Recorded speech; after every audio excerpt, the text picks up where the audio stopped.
Thank you. The question from Senator Braun and Barrasso for counsel for the President. The House managers have said the country must be saved from this president, and he does not have the best interests of the American people and their families in mind. Do you wish to respond to that claim?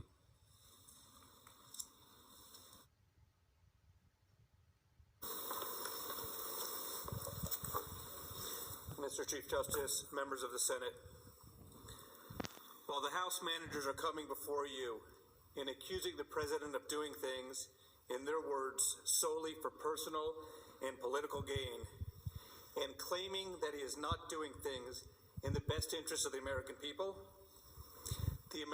are telling you just the opposite.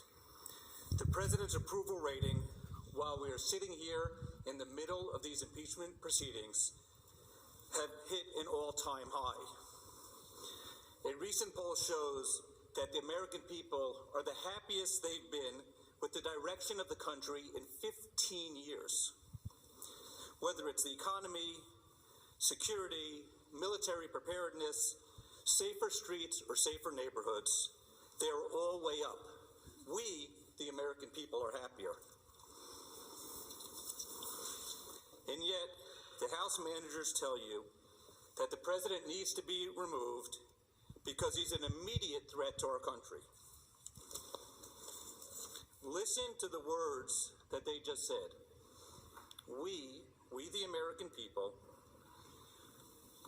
cannot decide who should be our president because, as they tell us, and these are their words, quote, we cannot be assured that the vote will be fairly won.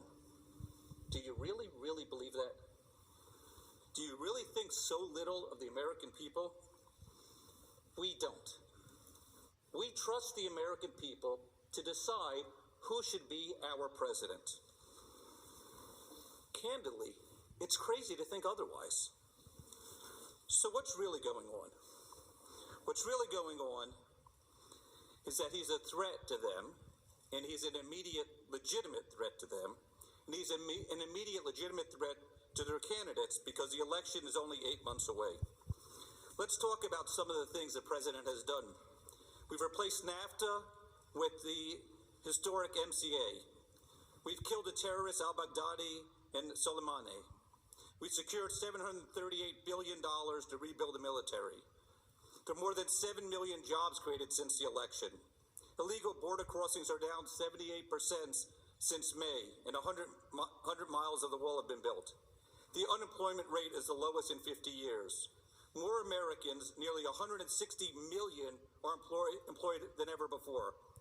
The African American unemployment, the Hispanic American unemployment, the Asian American unemployment has the lowest rate ever recorded. Women's unemployment recently hit the lowest rate in more than 65 years. Every U.S. metropolitan area saw per capita growth in 2018.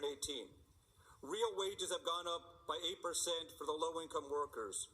Real median household income is now the highest level ever recorded.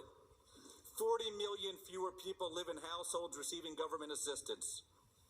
We signed the biggest package of tax cuts and reforms in history.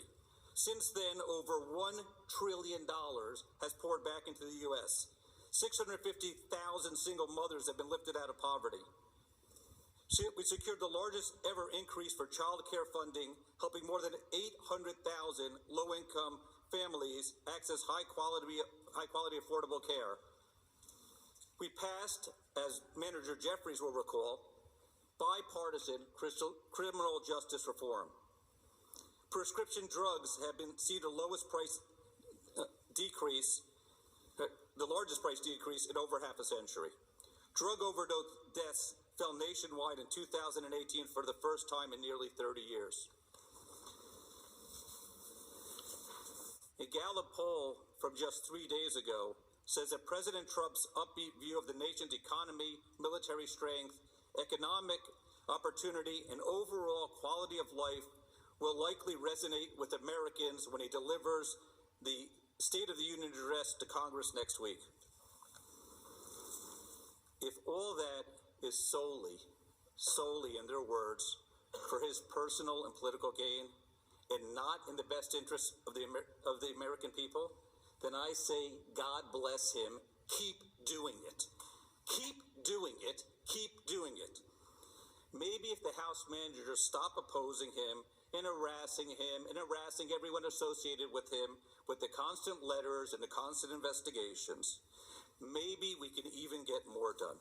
Let's try something different now. Join us. Join us. One nation, one people. Enough is enough. Stop all of this. Thank you. Mr. Chief Justice.